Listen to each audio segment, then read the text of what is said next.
There's another request for a Fatiha for one of the brothers in the area who died recently. His name is Ali Raza Qasimi. Please recite a Fatiha for his soul.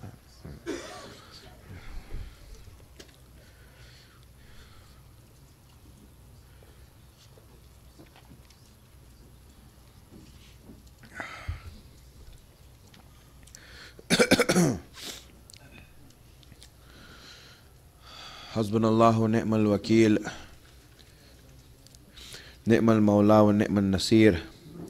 A'udhu billahi minash shaitanir la'in rajim. Bismillahir rahmanir rahim. Alhamdulillahi rabbil alameen. Wassalatu wassalam ala ashrafil anbiya'i wal mursaleen. Sayyidina wa Maulana Abil Qasim Muhammad.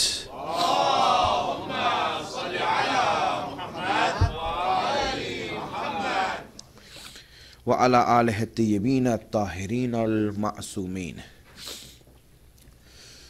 Imam Hussein, in his mission statement before leaving for Karbala, stated the reason for him moving out of Medina, standing up against Yazid. Not only the reason, but also the method of how he's going to do it. And this was said when he said, إِنَّمَا خَرَجْتُ لِطَلَبِ الْإِصْلَاحِ فِي أُمَّةِ جَدِّي. I am leaving in order that I may bring about reform in the ummah of my grandfather. وَأُرِيدُ أَنْ أَأْمُرَ بِالْمَعْرُوفِ وَأَنْهَى عَنِ الْمُنْكَرِ. That I want to do amr bil ma'ruf and nahy anil munkar. وَأَسِيرُ بِسِيرَةِ جَدِّي وَأَبِي. And I want to practice the sirat of my grandfather and father. And by saying this, he brought our attention and focus to the sirat of the Prophet. When we looked at the sirat of the Prophet, we saw that this is very difficult. In fact, it is easier, as we had mentioned and discussed, it's easier to go and give our lives under the flag of Imam Hussein. It's easier to sacrifice everything we have to walk in this path. It's easier to go through the trials that a person had in Karbala, that the soldiers had in Karbala.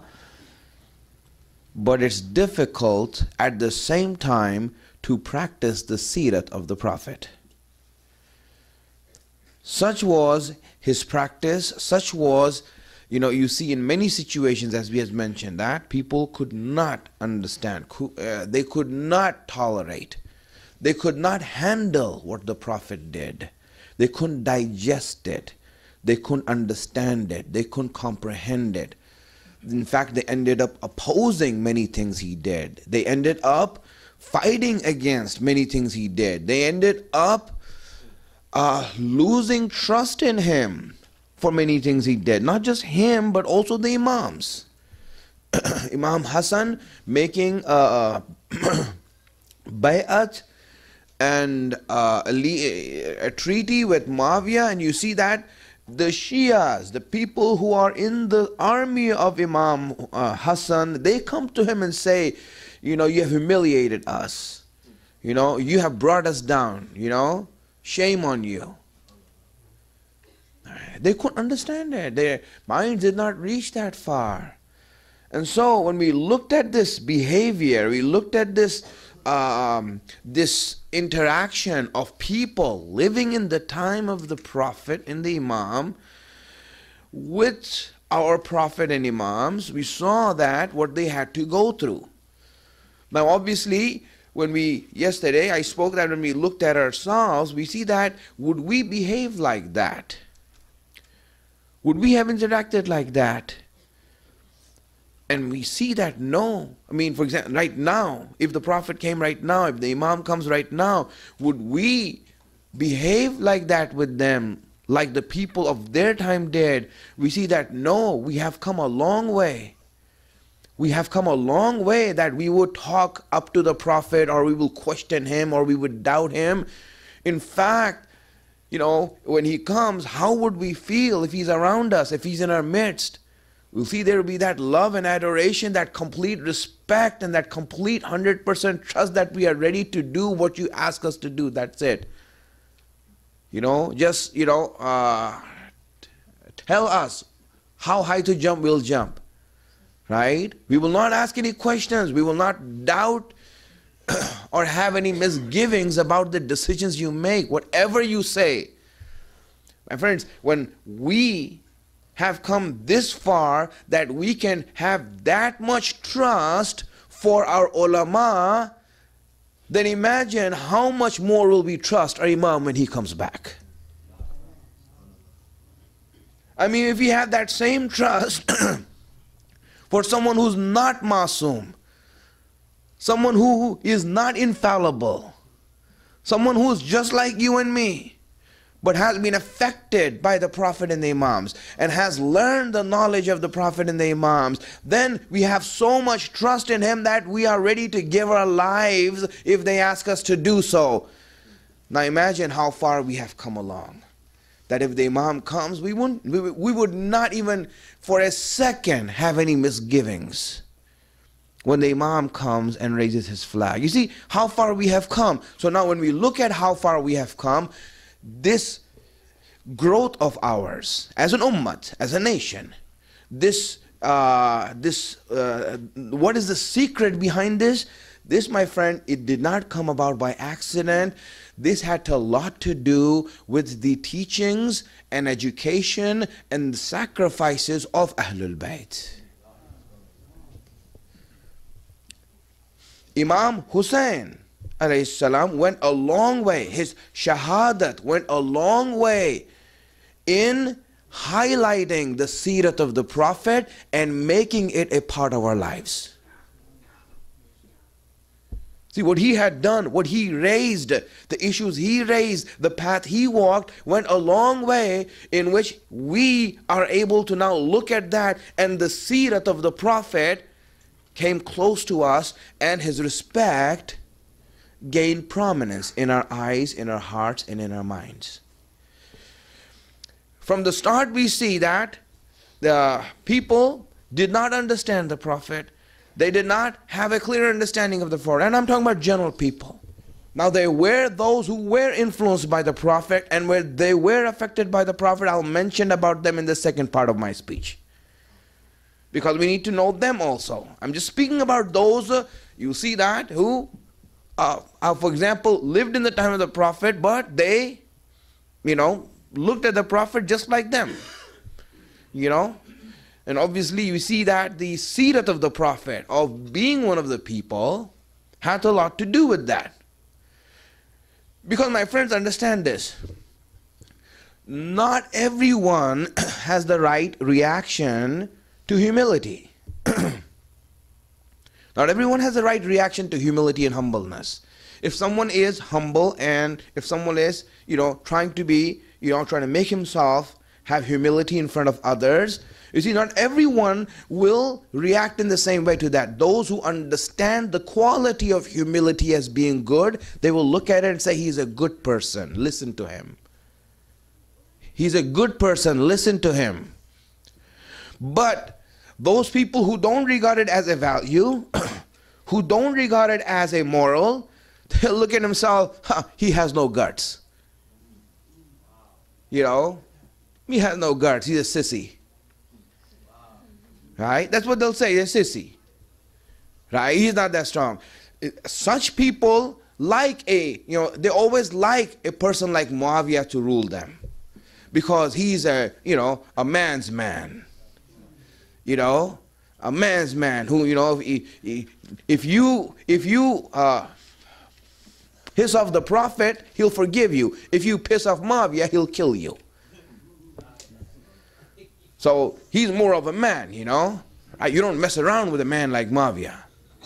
Right? You see, some people, that's their reaction to humbleness and humility. That's how they react to it. I mean, they themselves are messed up, and that's why they want people who are messed up to rule over them. Right? So now when people, they had many types of reactions to the Prophet. There are many types of reaction to the Prophet. There are those people who had an adverse reaction. It's not because of the Prophet, it's because their eyes are crossed. Their vision is blurred. Their hearts are dirtied. Their lives are filthy. That's why when they see the world around them, they see it differently than those people who have a clear vision, whose hearts are clean, whose intentions are pure.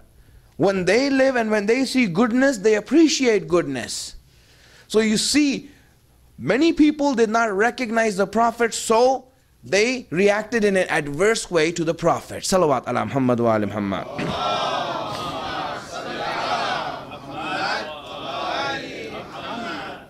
Now obviously there were those people who had their motives also.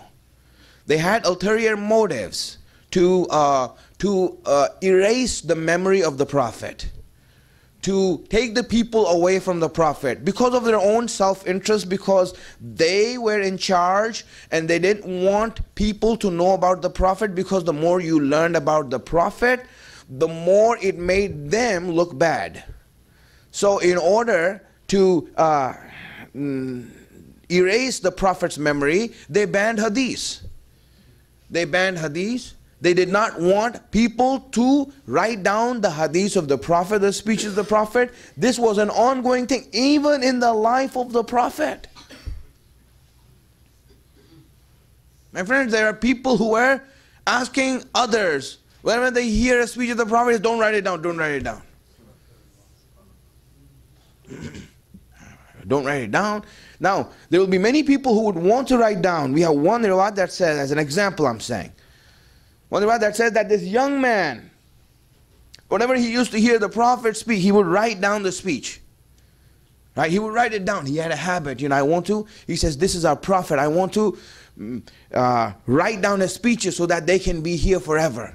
Like that. So someone came to him, like in a speech, you see, for example, those people who are actually interested in the knowledge, they will look at the speaker and this and that. Those who are not interested and have some other motives, they'll always, look around, like what are other people doing, right? What are other people doing?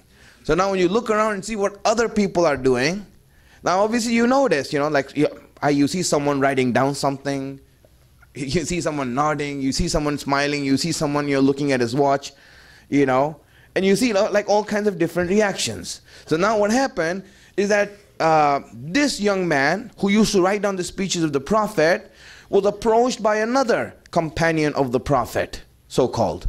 So he was approached by him. He said, so what are you doing? He said, well, I'm writing down the speech of the Prophet, because he's a prophet, and I really want to make sure that these speeches, are, handed down, to our children and this and that. And when this companion heard that, now the companion is apparently closer to the Prophet than this young man is. Right? He's apparently closer to the Prophet than this young man is. He's like, way up there to this young man. He's looking up to him. Right? He's looking up to him like an alim, a big alim speaking to you, Ayatollah speaking to you, You're like, oh, I'm writing this down, agha, I'm writing this down, please, this and that. And the agha, right, he says to him right away, he bursts up angrily. What are you doing? This and that. Tear it up. He became so angry at him that the young man says that from that time onwards, I never wrote down another speech of the Prophet. Can you imagine that? How the speeches and the hadiths of the Prophet were trying to be erased. How they were trying to be erased. This was being done in a very systematic way. That people don't do this. They don't have a habit of doing this.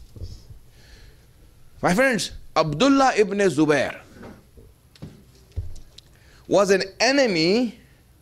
He was an enemy of Yazid. That doesn't mean he's good. Right? That doesn't mean he's good. Even though he's an enemy of Yazid, but still, enemy, he might be an enemy of whom we hate, but he doesn't have to be good. we can work with him, we'll see this and that. An enemy of an enemy is a friend in the sense that you work with him, but he doesn't become your companion. Right? So this Abdullah ibn Yazid, for a whole era, it says about 40 weeks, he banned the mention of the name of the Prophet from any speeches and every khutbah in all the masjids. He banned the mention of the Prophet's name. That do not mention the Prophet's name. Don't mention the Prophet's name. That's it. Don't mention the Prophet's name. No khutbah, no place you will see that anyone would mention the Prophet's name. Now you have to do it in azan, you have to do it in prayer. That is that. He couldn't take it out of there. If he had the choice, he would take it out of there also. But everywhere he could, he banned it. Under his rule, wherever people used to follow him in Makkah and Medina and all those places that he took over. Right? And when did he restart it? You know when he restarted it? After the Shahadat of Imam Hussain. You see, the Shahadat of Imam Hussain had that effect on him that, you know what, let's bring back the name of the Prophet. Baig, ya Hussein. Baig, ya Hussein. Baig, ya Hussein. Baig, ya Hussein. This, my friends, the effect of the Sirat of the Prophet. Imagine how this happens. Even to those who are bad. They said, listen, if we get rid of the name of the Prophet, look at what Yazid did. He tried to disclaim Wahi. He tried to disclaim revelation and the Prophet. We don't want to become like that. No. Mention the name of the Prophet now. You see, again, brought it back. My friends, one of the reasons why you see in history and amongst these people that they have this view of the Prophet, that they think that he's like one of them, is because of the huge amount of disrespect that was done to the Prophet. And he tolerated that. In order that he becomes close to the people and love them. In order that because of the compassion he had for them. And there used to be a lot of disrespect for him. It is surprising, for example, I'll mention some examples here so that you just see how they used to speak to the Prophet. And these are people who are close to him, who are his students, who are, for example, Muslims. These are people who are spoke to him. For example, they would come to him and said, Ya Rasulullah, this thing you said, if this is from you, we don't want to accept it. If this is from Allah, let him send a curse on us. You see? Understand this. If someone like that even tells something like that to, for example, an alim, everyone will be like feeling bad. What is this? Who is this person? And this person is saying this to the Prophet. Everyone's looking at him like that. One time Rasulullah is trying to divide the spoils after the battle. Right? He's trying to divide the spoils into something. Everyone is like watching and this and that. One person just comes along and just blatantly says, make sure you divide it right. Be fair. To the Prophet. He tells the Prophet, be fair. Divide it right. Be just with others. I was like, so who should we give the job to? Right? Who should we give the job to? Some people, because they're unknowing, they don't know what's right and wrong. They don't think before they speak. They say things that are just dumb because they don't understand what's right and wrong in a complete way, my friends. This is why they just come and say things. They think they're right. Right? I'm trying to establish justice here, but you have to see, my friend, who are you to establish justice when someone who is more just, like the Prophet, is in the midst? Was he sent to establish justice amongst people, or were you? My friends, understand this. So what happened? This understanding is not there. They don't have that understanding. One time, for example, and this is, this hadith is false, right? I'll mention this to you right now. This hadith that I'm going to mention is false. It's not even a true hadith. It's just a lie. Right? And the lie was meant to make someone look good. Right? That's what that hadith meant. But it's written down in the books. It's there. So that's why I'm mentioning it to you. Mentioning to you what has been said. what has been said about the Prophet. For example, they said that he was in the midst of the people in the masjid, in the gathering, that someone who is, very well known and respected came inside. So as he came inside there, right away, you see Rasulullah, he made his dress, straightened out his dress, he sat up straight. This is a lie, as I'm saying. This is a lie. Right? This is a lie. So now he straightened out this dress, and then the people commented to the Prophet. Now this is in the books, a Sahih book. Right? And in the Sahih book, it's written that they commented to the Prophet that, you know what? You have this honor and shame when this guy is here. Why can't you be like that all the time?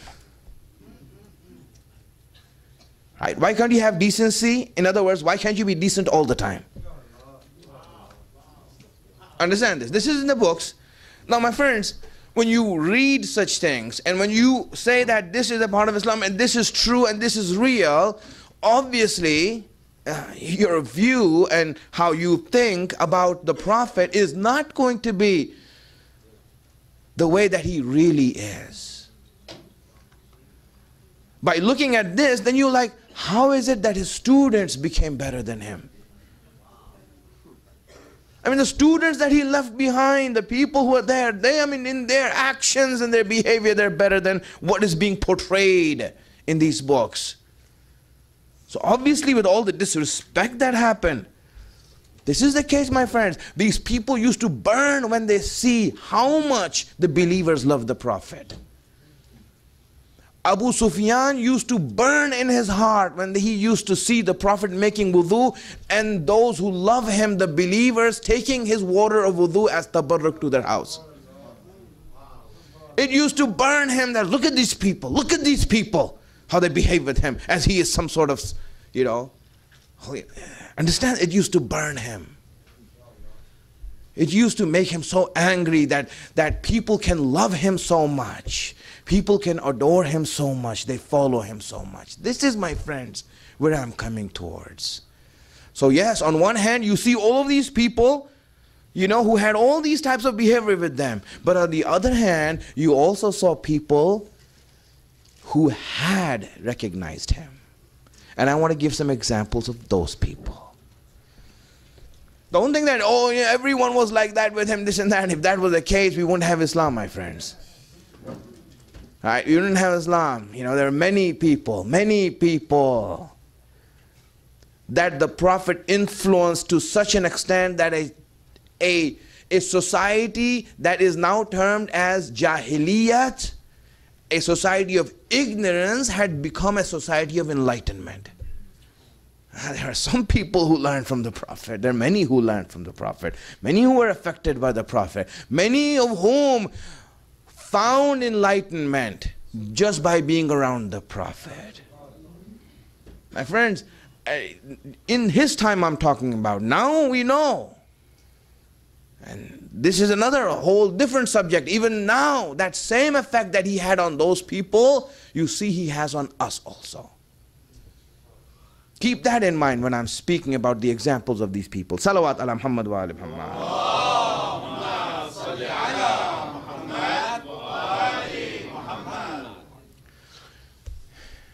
There was an oil seller in Medina.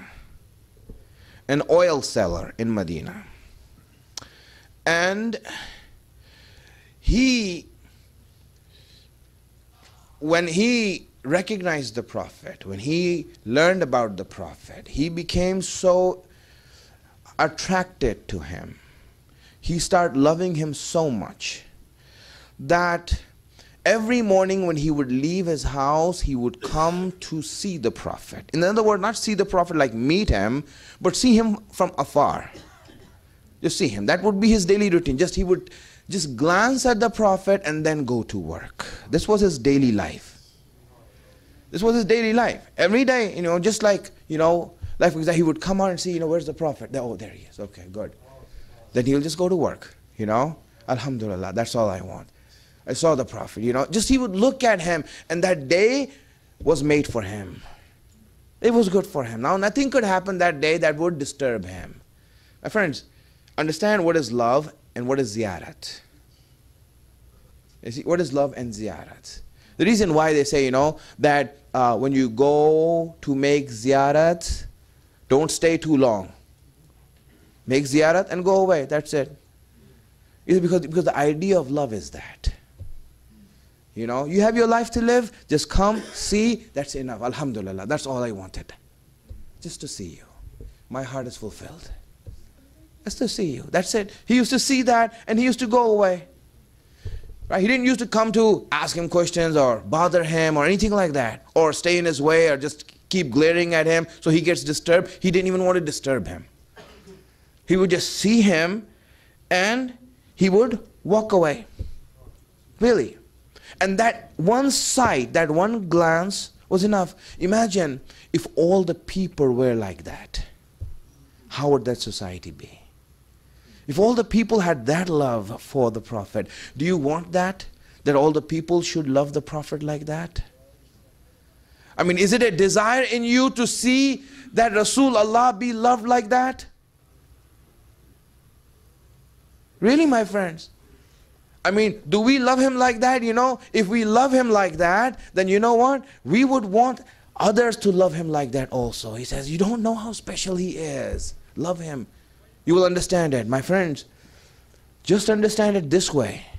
Understand it this way. Right? If you have that love, if you have the love that he had, if you had that love that he had for Imam Zaman, you would want others to love him also. Right? You would want him to love him. Doesn't it make you hurt that others don't recognize him and they say these awful things about him, not knowing who he is? Doesn't it make you upset that others don't have the ma'rifat of Imam Zaman and that he could help them, that he is there to help them and save them, but they don't understand him and they say these awful things? What is it in you that would want that desire? You see, when you love someone, it happens. You see, when you love someone, when you have love for someone, then when someone doesn't understand your love, you're like, why don't you understand my love? Why don't you understand this? This is why I love him. This is why I love him. If you can just see what I see, I want you to see all the qualities. I want you to see those blessings, that greatness that he has. My friends, that oil seller had that love for Rasulullah. He used to watch him all the time and he used to do that. And you know what? Rasulullah knew this also. You see, Rasulullah knew this, that this person is looking at me. Every day he would come to look at me. Every day he would come just to take a glance at me. That's Rasulullah. And you know what he would do? Sometimes when he was in a masjid like this and there are many people around him, this and that, and he would see that this person is looking for him, he would just stand up so he can be seen by him.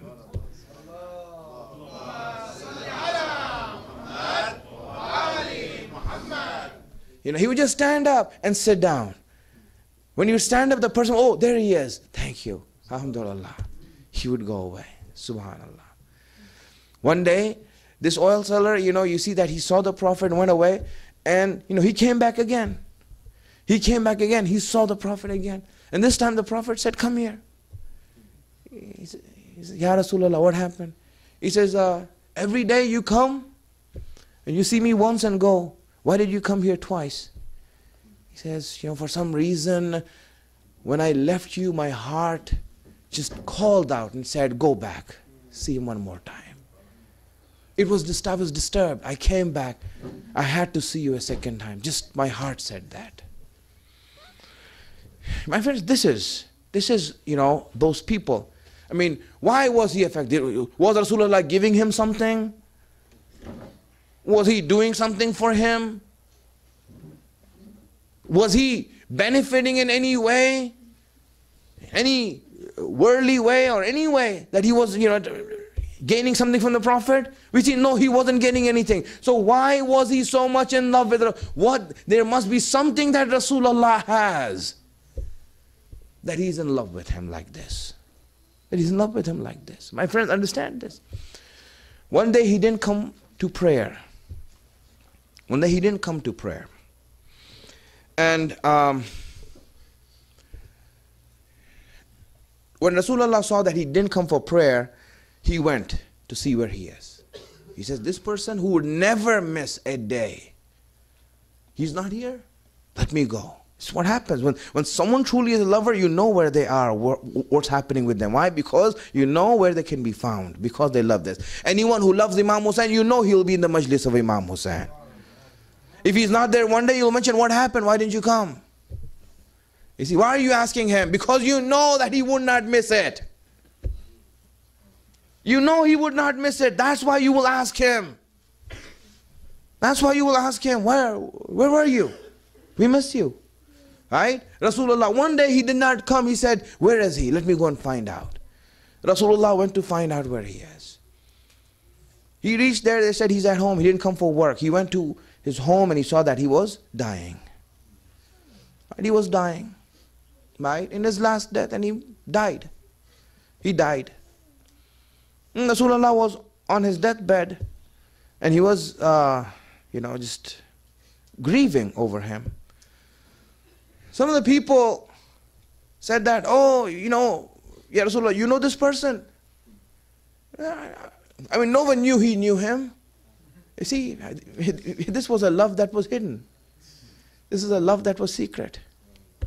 No one knew that he knew him or had any sort of this type of relationship or anything like that. They say, ah, Rasulullah, this person, he's a Muslim, but he had certain faults in him. He had this fault. They mentioned a certain fault. I don't want to mention it. He said, he had this certain fault in him.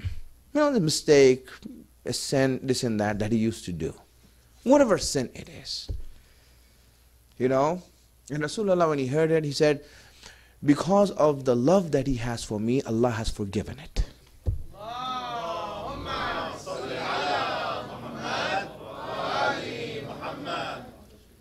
Friends, the love of Rasulullah washes away your sins.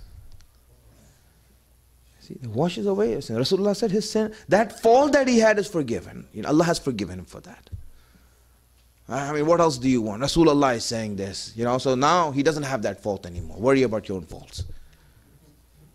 Right? Do you have a means to wash away your faults and sins? I mean, at least he had a way, he had a means, he had a wasila. That was the love of Muhammad. That was the love of the Prophet. He had that. Do you have that means? Imagine this. This, my friends, this is the attachment. This is what it is. Salawat ala Muhammad wa ala Muhammad.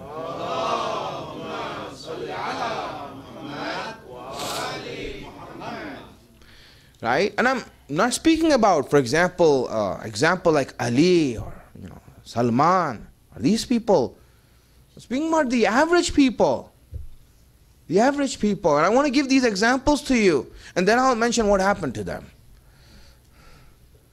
Give the examples to you. I want to mention what happened to them, Bedouin. Someone lives in the desert. Right? He came to the Prophet and said that, Ya Rasulullah, that day when you came to where I lived and this and that, I helped you. You asked me for help and I helped you. And you never repaid me for that. He said, you never repaid me for that. I want my wages for it. Right? I want the return for it. I want my reward for it. So Rasulullah said, all right, tell me, what do you want? What is it you want? How much? Whatever it is, inshallah, I will take it. I want to take it for you. This person went away. He said, all right. He said, what did you want? He said, just give me a minute. Let me think about it. He went. He thought. He came back to the Prophet and said, Ya Rasulullah, this is what I want from you. So what is it? He says, I want to be your neighbor in Jannat. I want to be your neighbor in Jannat. So, you're jumping too high, I mean, that's a lot to ask for. I mean, if you had to ask for Jannat, That itself, okay. But you're asking to be at the level that I am in Jannat. You're asking to be my neighbor in Jannah. Do you understand? I mean, really, this is hard. This is hard. And what's going through your mind? I mean, really, imagine this, what's going through his mind. What's going on? What's going through your mind that you're asking for this, you know, for something else easier, something like that. Rasulullah, no matter how much I think, no matter how much I think, I say that no matter how much good I do, no matter how much prayers I make, no matter how much du'as I do, no matter how much fastings I do, I can never do enough to come to your level. That's why I'm asking for something that I am unable to do.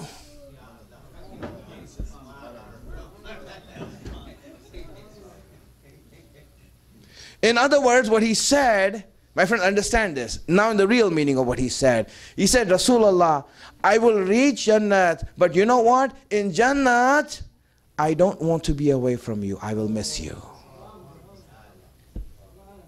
I want to be with you. If I want to come to Jannat, I want to come because of you. Because you're my neighbor.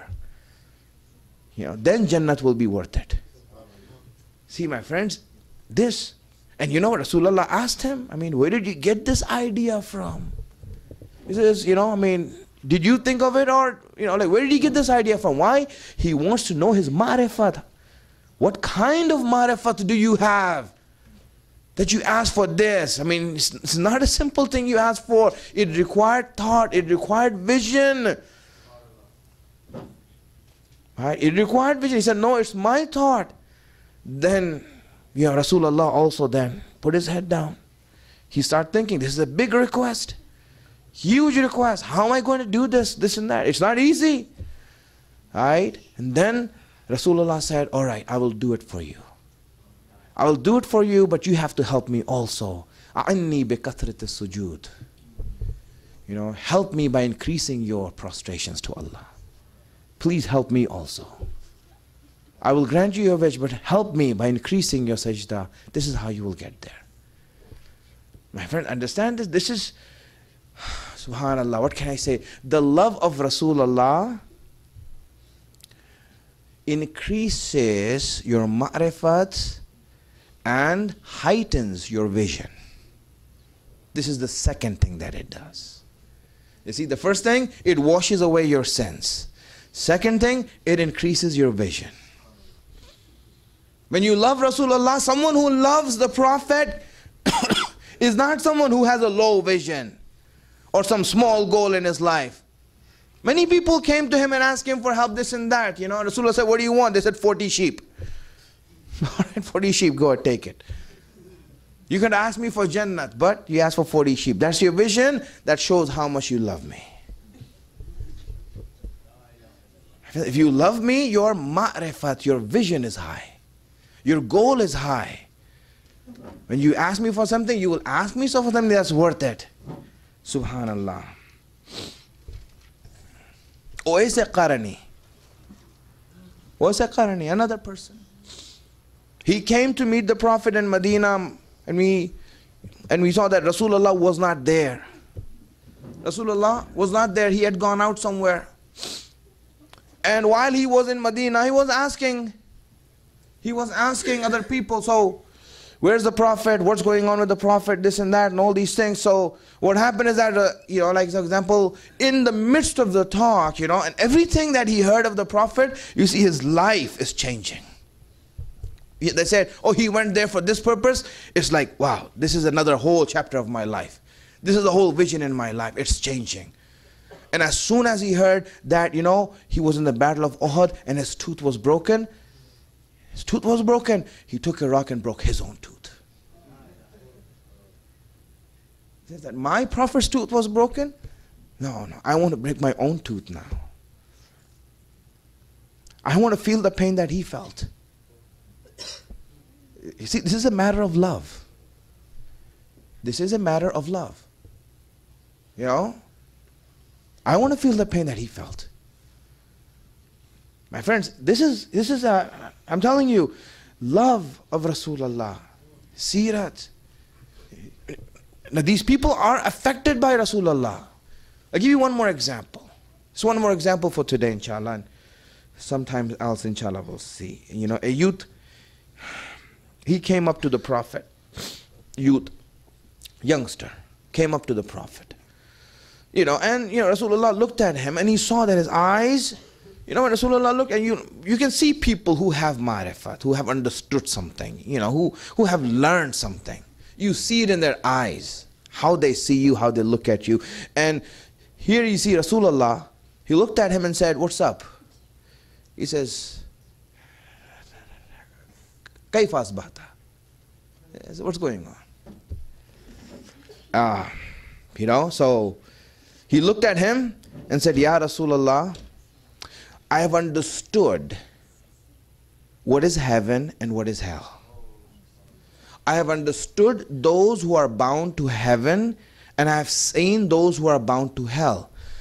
I can see around you who's going to go to heaven and who's going to go to hell. I can see right now. I have understood this. My vision has come. I just see it and I know it. This is going to hell, this is going to heaven." Rasulullah said, "All right, keep that to yourself." He said, "Keep that to yourself. Don't mention it. Don't need to mention it. You keep it to yourself." What does it happen? What do you want now from Allah? What do you want from Allah now? I mean, Allah gave you this ilm, right? This knowledge. You have reached it with your own vision. That Allah gave you this tawfiq, this blessing, this knowledge, whatever you call it, this enlightenment. What do you want now from Allah? He says, "Ya Rasulullah, there's only one thing I want from Allah right now." He says, "What is that?" He says, "I want to become shaheed under you. I want to give up my life and become a shaheed and martyr under you. That's what I want. That's all I want." So it's because of your love that I've reached this marifat. It's you are the one who made me reach here. My friends, how many of these people existed there? So many people. That Rasulullah affected them in that way. So many people he affected them in that way. His sirat is such that his lifestyle was such that it will affect you and change you. And so many people became like that. So what happened to them? Where were they? Why didn't they help Imam Ali? You know why they didn't help Imam Ali? Because you see, all of those people who truly were blessed by the presence of the Prophet and who gained marifat with the presence of the Prophet, they became shaheed in the time of Rasulullah. They died in Allah's way. They gave their lives to protect Islam. They gave their lives. So all the people who were leftovers, you see, my friends, understand this. Here's what happens. Anytime you see someone who is, for example, you see like some people who are Hizbullah, very strong and dedicated and this and that. So what happens is that there's always that few people who are very much, and you see that others people who come around them and hang out with them, they also become, outwardly like them. They also become outwardly like them. They start wearing the, the scarves, they start wearing the, hand bands, they start wearing this and that and all kinds of things. They start wearing that. Why? Because this is my gang, this is my group, this is what happens. While that inner core group is growing inwardly, the outer group is growing outwardly. Understand this. There was that inner group that truly believed in Rasulullah. Ya Rasulullah, you brought us this, and that's it. Their lives are for this purpose. Then there's those other people who looked at them and said, yeah, just like he said. Yeah, we're here. We're here. Right? And, this get burned. So now what happens is that because they did not have that inward growth, their marifat didn't grow, their love didn't grow. Now what happened is that when these people die away, because these will be the first to die in every movement. In every Islamic movement, the best will be the first to die. Because they will be the first ones who want that blessing of shahadat. They're not waiting. They want to be the first ones. Why should I wait? I want to be the first one. I want to go there first. They die. They're the first ones to give their lives. Now what are left are these leftovers. They're side wings, who outwardly became, like in appearance they became strong, but inwardly they didn't have that. You see, my friends, all of those people died in the time of Rasulullah. What Rasulullah left for Imam Ali were these people, the second hands, the leftovers, those who grow outwardly, but inwardly they were nothing. There was a vacuum inside. You see, this is why he told Ali that, Ali, after me you're going to have trouble. You see that? Understand the reasoning. Now you see, the Sirah of the Prophet had a lot of effect in society. Many people became the bright lights of that region, changed, enlightened the people. But you know what? They gave their lives and they went. They died away. They died away. Badr, those who died in Badr, those who died in Uhud, when you look at those people, even then in those days people used to say, no, the people of Badr were something else. Because they knew that these people truly believe no matter what happened, we will give our lives and stand in the way. These are the people Rasulullah influenced. They are the examples you need to look at to see what is the Sirah of Rasulullah. Not Abu Sufyan. Oh, look at Abu Sufyan. This is an outcome of Rasulullah's Sirah. No, it's not. What does Abu Sufyan have to do with Rasulullah's Sirah? His way of life, his practice.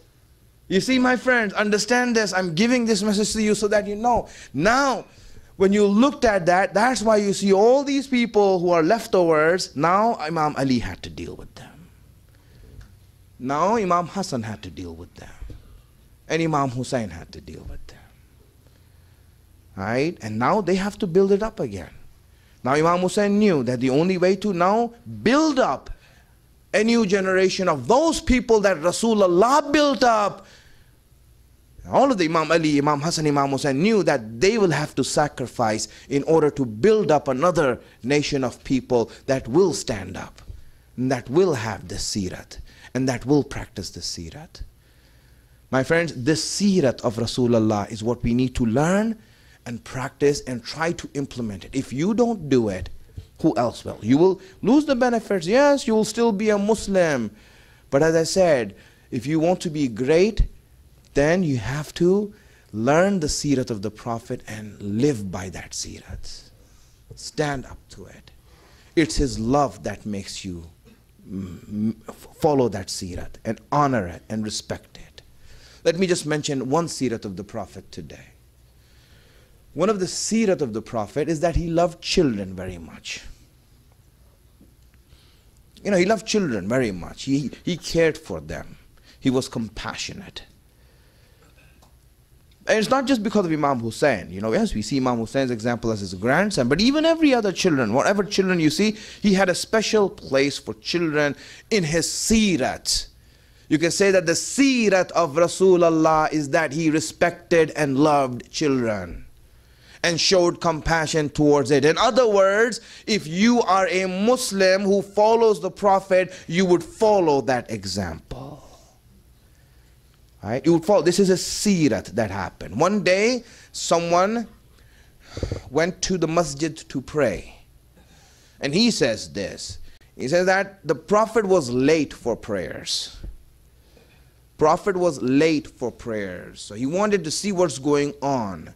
He went outside and he saw that the Prophet is in the street giving rides to children on his back. Giving rides to children on his back, one by one. One kid will say, it's my turn, my turn, my turn. He's giving rides to children on his back. Right? Taking them around. Okay, you next. Taking them around, and people are waiting in the masjid to pray. Right? People are waiting in the masjid to pray.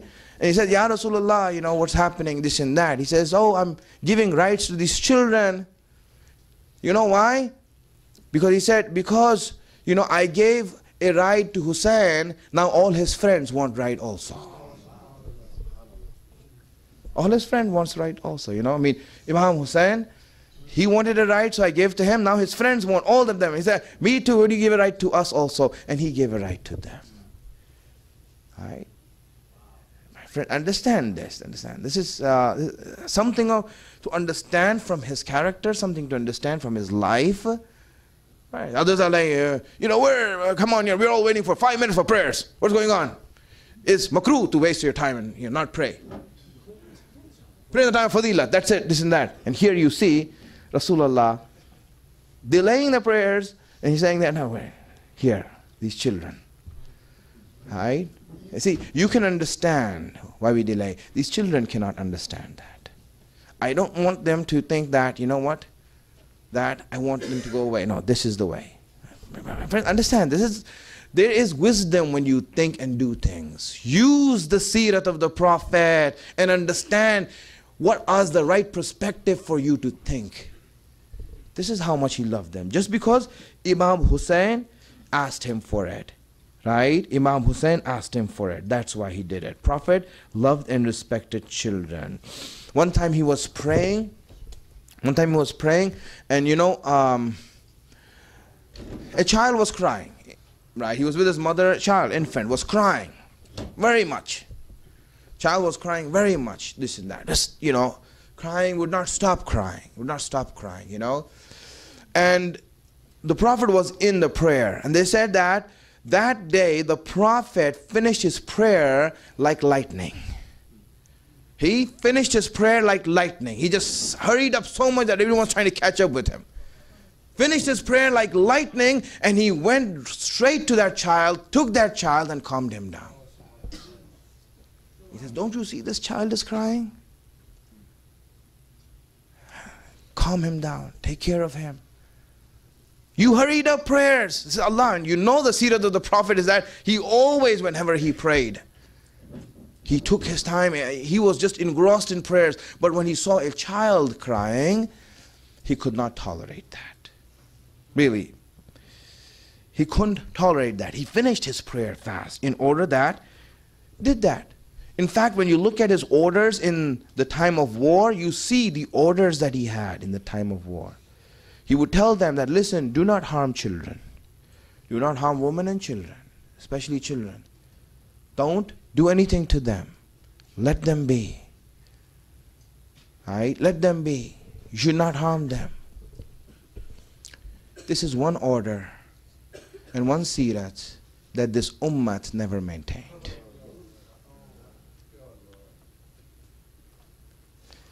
This seerah, this compassion for children, this love for children, this is one seerah, when we look at it, it was never maintained.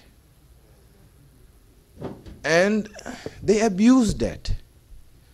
They abused it really badly. Can you imagine that? Ya Allah, my friends, Imam Hussein showed them that when you have guests, you give water.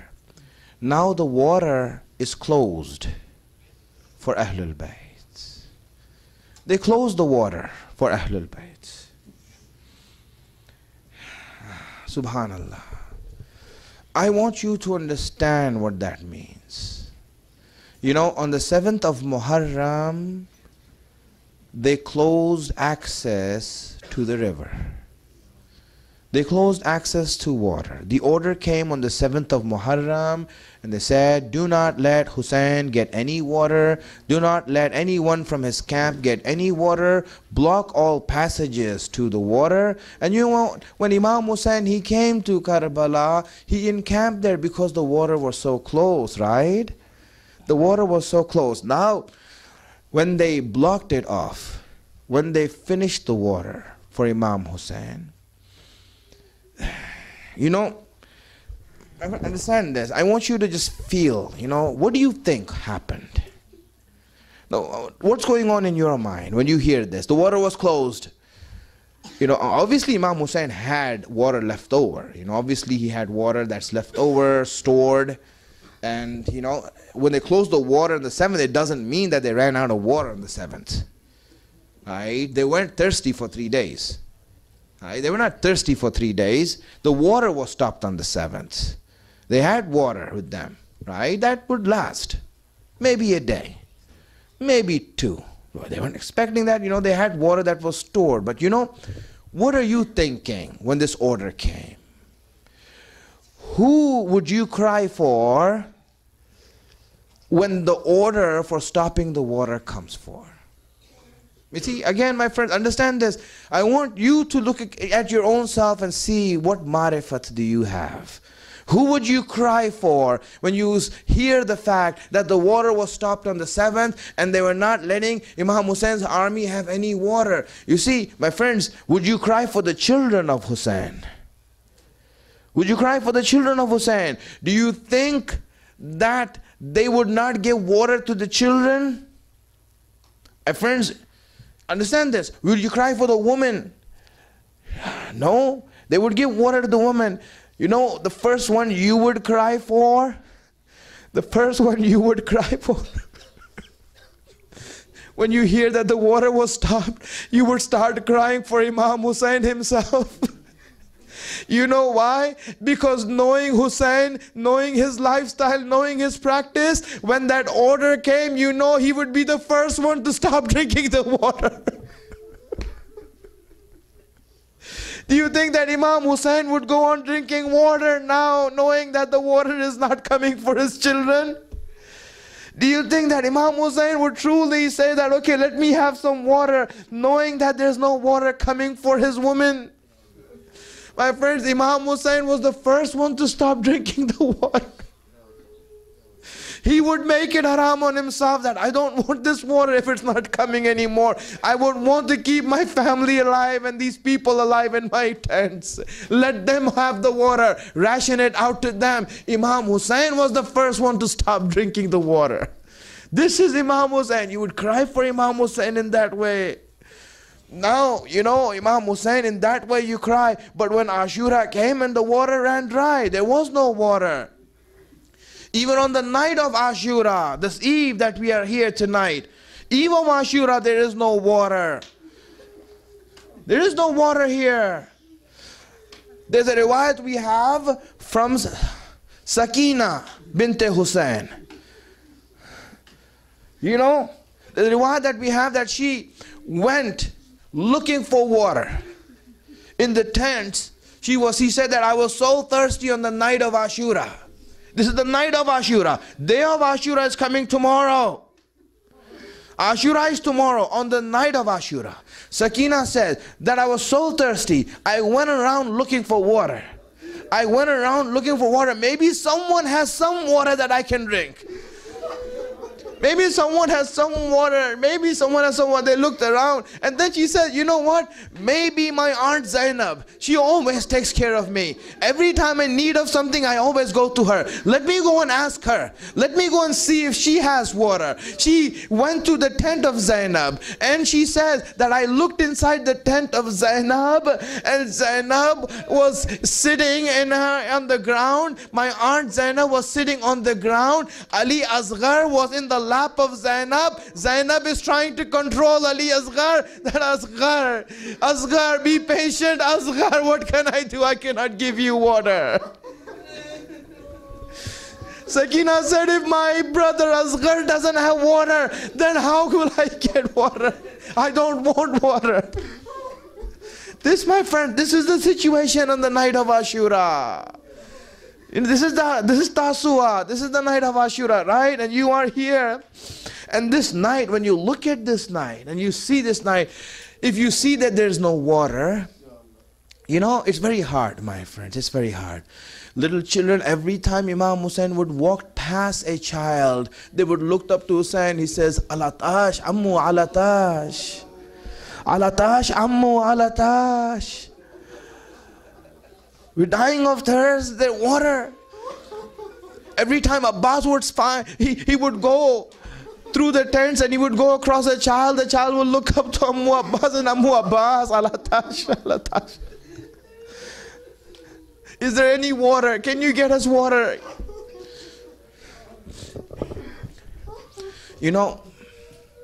I'll make this dua for you, inshallah.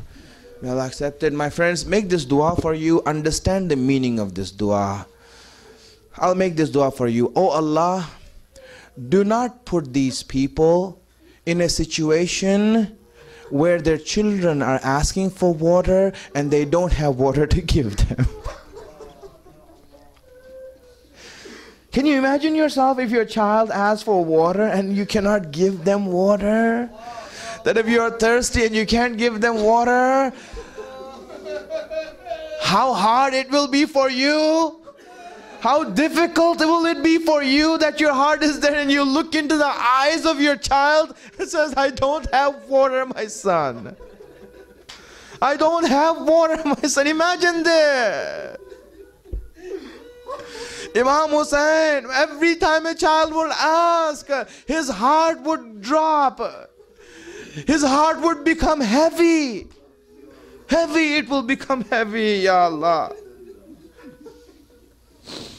Now let me tell you this, my friend. You see, the companions of Hussain, do you think that they were just sitting around watching the children of Hussain like this? No. These are the companions of Hussain. Their ma'rifat is way above that they would sit around and watch the children of Hussain like this, asking for water and be thirsty. No, they made many plans to get water. They made many plans to get water. You know, they went. Burair and some of the companions made a plan that we will go, we will hit the river, and we will get the water. You see, my friends, I want you to understand this. They made the plan, and they did go, and they did reach the river. They did reach the river. This is the night of Ashura. They did reach the river, and you know what?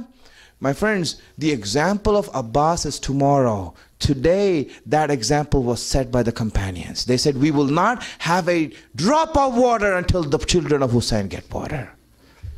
This is there. They went there. They filled the bags. They filled the bags. And now, they wanted to bring that water back to the tents. They wanted to bring that water back to the tents. And then the soldiers of Yazid, they saw that, and they sent a group of soldiers to stop them. They came to stop them. And now there was a verbal interaction between them. Burair said, this is for the children of Hussain. They said, we can't let it go for anyone in the camp of Hussain. This water is not going anywhere. He says, let this go. Don't you know that these are the children of Rasulullah? He says, our orders stand. We can't let you take this there. Right? And these people said that we will take it even if it costs our lives. He says, then so be it. So be it. They made a human shield around the water bags. And they started walking together. They made a human shield around the water bags. And they started walking together. And they said that we will make sure that this reaches Hussain and his children. Let them do whatever they want to us. We want to get this done before we die. We can't live by hearing the children of Hussain saying Al-Atash and we are there. They made a human shield and they were walking towards there. And these people came to stop them. These people came to stop them. The soldiers came to stop them. They had their swords out. They said, listen, stop it. We don't want to do anything here. They said, you can do what you want.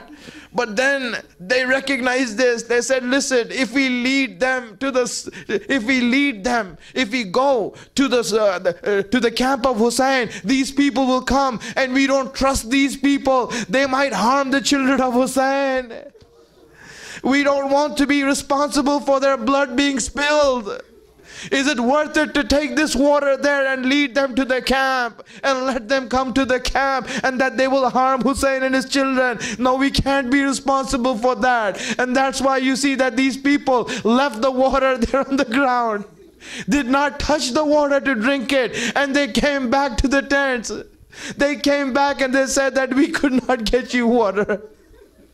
We couldn't get you water. So many attempts were made, but you see how hard it was for them.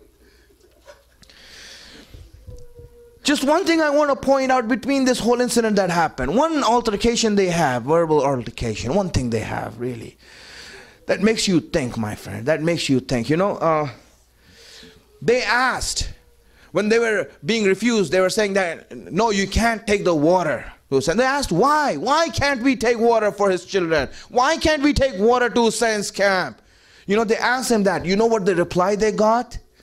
And I want you to listen to this reply and just the depth of how evil and where it's coming from. He said, the reason you can't take, the reason this order is given, that Hussein and his people should not have water, is because Imam Ali caused Usman to die thirsty. Usman was killed thirsty, and we have orders that we will kill Hussein thirsty also. My friends, imagine this. The third Khalifa, Uthman, they said, was killed thirsty, and because of that fact that he was killed thirsty and Ali was responsible for that, so now we will kill Hussein thirsty also.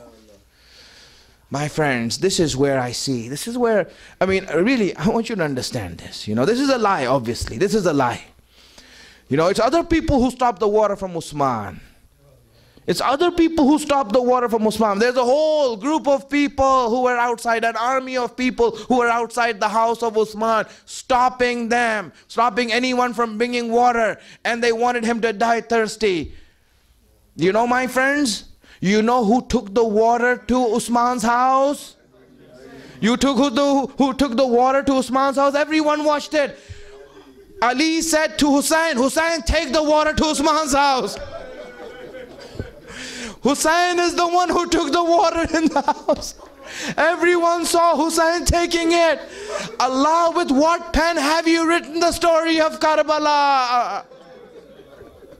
The same accusation they're saying about Hussein. Hussein is the very person who took the water for Usman, and today you're killing the same person. You're not giving him water. Ya Allah. My friends, it is hard. It is hard. It is hard with someone. It is hard. Hussein. That is it, my friends. Let's go forward. Hussein came forward. Hussein saw his children and they were thirsty. From the night of Ashura, they're thirsty. From this night, they're thirsty. Imagine the thirst. My friends, you cried a lot. And alhamdulillah, you're shedding tears for Imam Hussein and his family.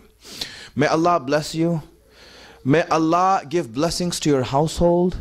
May Allah give prosperity to you. May Allah, through the love of Hussein and Zahra that you have in your heart, wash away your sins, make you a companion of our Imam. My friends, we make this dua. In this night, you know, we are not here, as I said, Karbala and Ashura is not to become good. Karbala and Ashura is to become great. We don't sit over here and think that, oh, my sins, how I wish I could wash my sins. You don't sit here and think, oh, Ali Akbar died like that, how bad, I hope I don't die like that. Would you make a wish sitting in the majlis of Hussein that this doesn't happen to my child? Do you make that dua and say that this doesn't happen to my child? Would you do something like that? No, Karbala says that, Allah, why not my children? Take them, don't take Hussein's children. Spare them, take my children instead. May my children be a ransom for Hussein's children anytime. Hussein, what can we do? You ask for water. Your children are asking for water. You can't do anything. But now you see, a time came to Hussein that where he had to go in front of them to ask for water. And that was when Ali Asghar was dying. Now, Ali Asghar was at a point. My friends, I mean, how long can a child last? A 6-month-old child, how long can he last for? You know, he has cried himself out. He has cried himself out. There are no tears coming out. You know, Imam Hussein, he brings out Ali Asghar. In fact, you know, the situation of Ali Asghar was described by Imam Hussein. You know, he described the situation of Ali Asghar. And he said that, you know, my Ali Asghar, He is, my Ali Asghar, he is at the last stage of his death. And this expression that Imam Hussein used, and it is so eloquent. But the eloquence describes a very descriptive idea of what Imam Hussein what Ali Asghar is going through. You know what that expression is? That expression is used whenever you take a fish out of water. When you take a fish out of water, the fish starts to gasp for water. It can't live. It starts dying, right? That fish starts to die. When you take the fish out of water, it starts to die. But it still has the power and the energy to jump itself back into the water. So it's not jumping up and down. This is the first stage of its death. This is the first stage of its death. It jumps up and down. Then when it loses that energy and it becomes weak, then it can't jump up and down, so it starts to turn left and right. You will see a fish. Look at a fish when it's dying. It'll start to jump left and right. Right?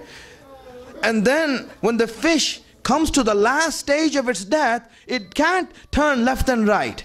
It can't turn left and right anymore. So now all the fish can do is just gasp for air. It just opens its mouth and closes it. Opens its mouth and closes it. Imam Hussein is saying that my Ali Asghar is at that stage of death that he's just opening his little mouth and closing it, gasping for air.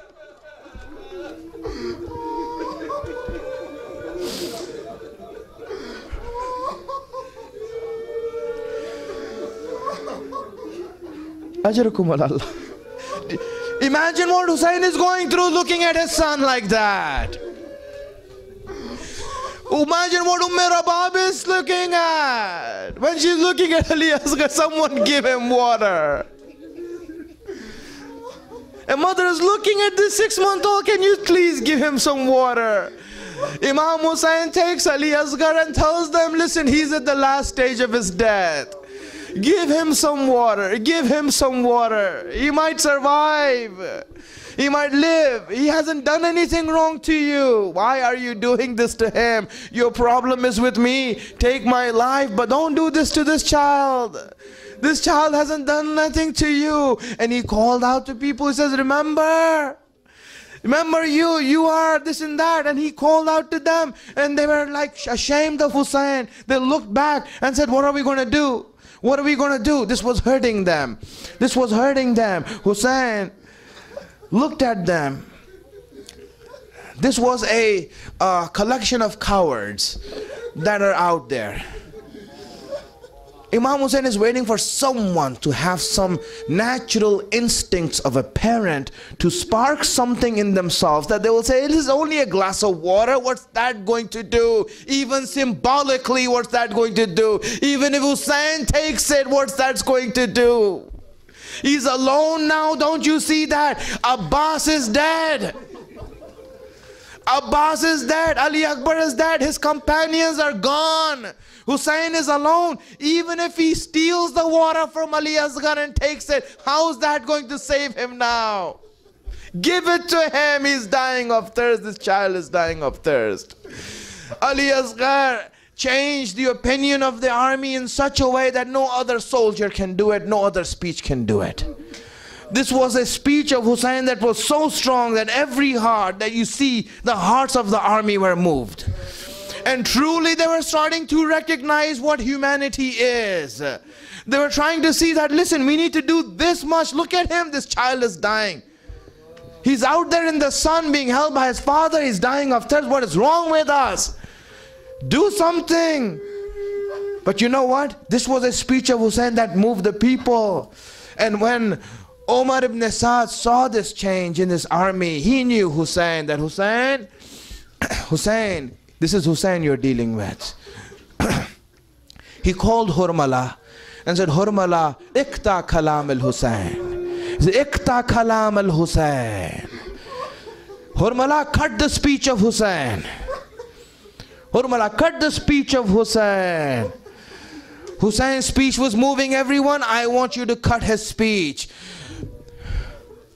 Hurmala went forward. He was getting himself ready.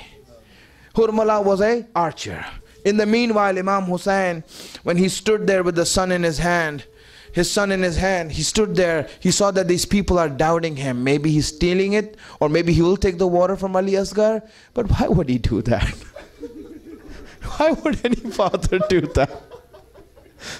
I mean, the worst of the worst. Why would they take water from their child who's dying and take it? What kind of opinion do you have of Hussein?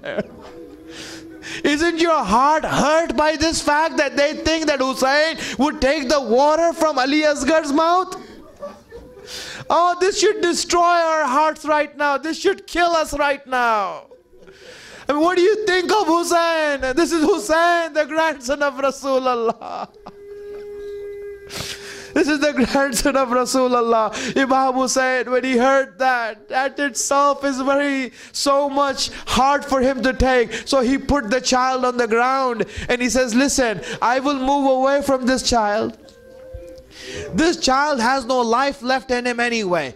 You come and feed him. At least give him some water so he can survive this. He can survive this. No one move forward. No one move forward. So now Hussein saw that. He came to pick up Ali Asghar, who was on the ground. The ground was hot.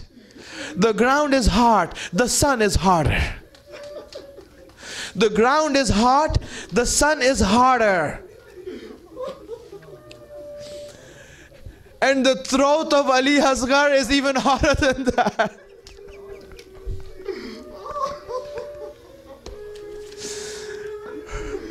The throat of Ali Asghar is harder than that.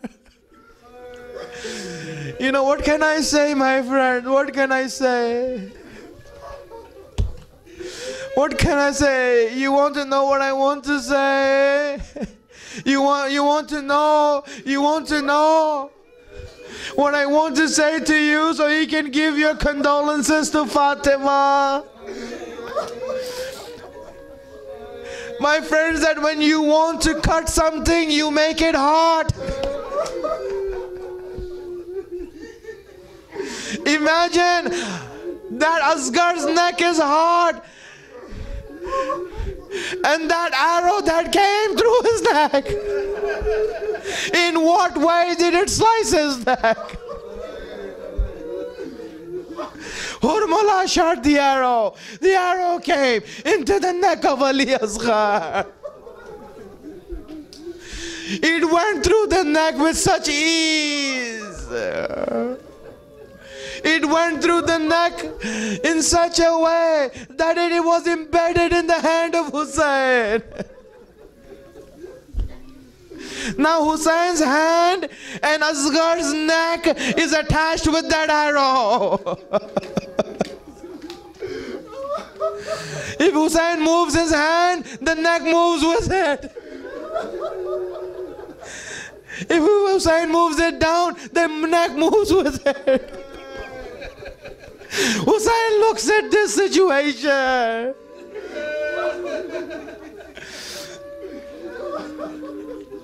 He says, what has happened? Looks at this situation. Asghar's neck is attached to mine. If I take it out, then you know an arrow the way it's made?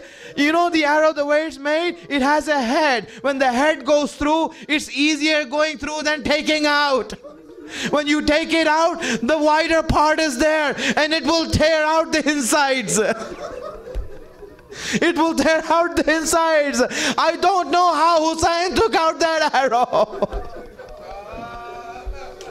But however he took that arrow out, only Hussein could have withstood that hurt in his heart. Only Hussein could have withstood that. Hussein took that arrow out. Ali Asghar's blood started pouring out. Took the blood in his hand. He took the blood in his hand. And now he wants to throw it on the ground. He wants to throw it on the ground. He decided against it, as if the ground is calling out to Hussein, Hussein, don't throw this blood on this ground. Don't throw the blood on the earth. The earth will never grow anything out of this injustice. Hussein wants to throw it in the air, but he decides against it, as if the sky is calling out to Hussein, Hussein, don't throw the blood of Asghar onto the sky. The sky will never rain after this. Hussein takes the blood of Ali Asghar and smears it on his face.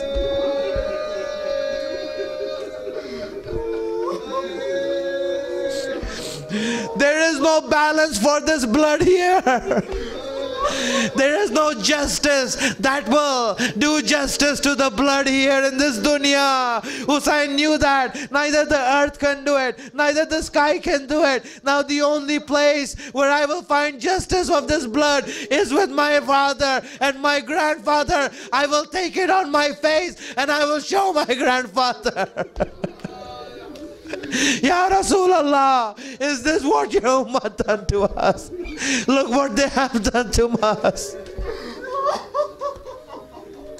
When Fatima will go on the day of judgment, and she will stand on the day of judgment, she will call out to them, and she will bring the shirt of Ali Asghar and says, this is enough, the cradle of Ali Asghar, that this is enough of justice for us.